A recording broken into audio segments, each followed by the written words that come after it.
mis juhtub organismiga, kui ta on sattunud meil ülepingesse?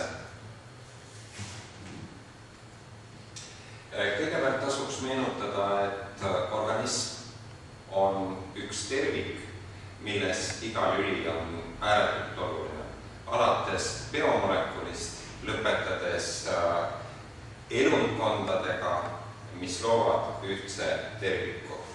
Kui aga me rikume seda tasakaalu, kas näiteks bensihüppeid tehes, minnes lõbustusparki, hüpates kõrgelt sillalt, ronides mäel, siis oleme asetanud organismi olukorda, kus suures osas on tekkinud stress ja inimese toimetulek suures ulatuses sõltub sellest, milline on meie füüsiline ja vaimne valmisolek. Muuseas, kaua aega arvati seda, et stress tekibki just nimelt väljaspoolt esitatud nõudmiste poolt. Aga kaasajal on selgunud, et stressi ei põhjusta mitte üksnes olukorrad meie ümber, vaid see, kuidas me nendest olukordadest mõtleme ja kuidas me neid olukordi enda jaoks lahti mõtestame. Stressi ülesandeks niisuguses ootamatus olukorras on siis tegelikult organism ette valmistada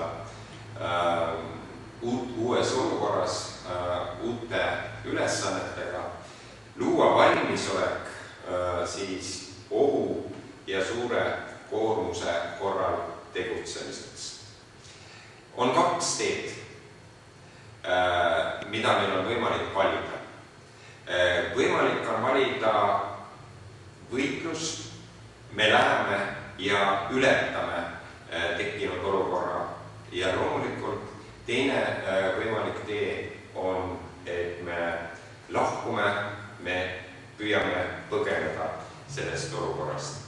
Nüüd täpsemalt mõne sõnaga sellest, mis juhtub meie organismis, kui selline hetkeline stressisituatsioon tekib.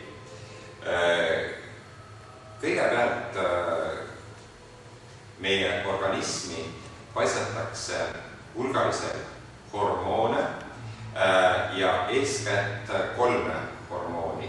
See on adrenaliin, edasi noradrenaliin ja kortisool. Olgu öeldud, et adrenaliini või hormoonid on keemilised ühendid, mida tekitavad meie organismis siseneräärmed. Nad kantakse edasi eriliste või meie elundite, erinevate elundite ja elundkondade juurde vere kaudu ja need 3 nimetatud hormooni, neid toodab neerupealise siseneräärmed. Kui verre on paisanud või paiskunud adrenaliin, noradrenaliin, siis millised muutused konkreetselt toimuvad meie kehas? Meie lihased kindlasti pingestuvad, verevool südames kiireneb, koos sellega suureneb südame löögisagedus. Samal ajal vabanevad meil mitmesugused rasvhapped, aga need vabanevad rasvhapped annavad meile täiendavat energiat, suutlikkust selles olukorras vastu pidada. Stressi mõjul tegelikult aktiviseeritakse veel ka teiste oluliste elundite tööd. Nimelt meie meeleelundid reageerivad sellele, teravneb nägemine, kuulmine ja teised sellised meeleelundite poolt vastuvõetavad reaktsioonid. näiteks tasakaal kindlasti, kui me oleme liikuvas olukorras, liikuv olukord on meil tekitanud stressi. Samuti toimuvad muutused meie siseelukkonnas, näiteks soolestikust kõrvale juhitud veri aeglustab seedimist, aga samuti jõuab tänu sellele ka verd meie nahka, kätesse, jalgadesse vähem, mis võivad muutuda külmaks. Me hakkame külma higi tundma, meie käed võivad hakata värisema. Suukuivus võib esineda. Samuti õhuruum kopsudes laieneb ja me hakkame kiiremini hingama. Edasi ka silmade järgi on võimalik vaadata ja silmaavad ehk pupillid suurenevad. Nii et stressireaktsioon, selle organismi vastureaktsioon sellele tekkinud olukorrale on tegelikult kasulik. Ta aitab inimesel tekkinud olukorras toime tulla. Kui niisugune olukord on tekkinud ja ta ei kesta pikka aega, siis on väga oluline oskus kohe peale stressi lõdvestuda. Ja lõdvestumine tihti algab sügavast rahulikust hingetõmbest.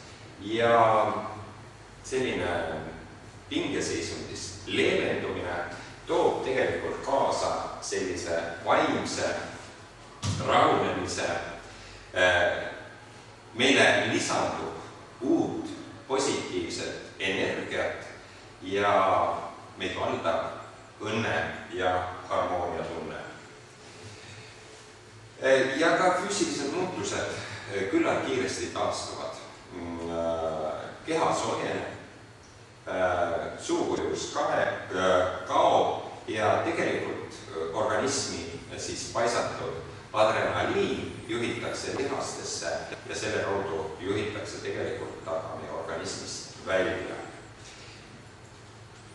Tegelikult ma rääkisin praegu õnnetoovast positiivsest stressist ehk eustressist. On olemas negatiivne, pikaajaline stress, mida tekitavad olukorrad, kui me viibime kestvalt pingeolukorras, mis loomulikult ei ole meie organismile ja meie toimetulekule nii kasulik. Nii et tehnoloogiapäevast osavõtjatele soovin ma meeldivaid siis eustressi elamusi, mis peaks teis looma õnne, rõõmu ja rahulolu.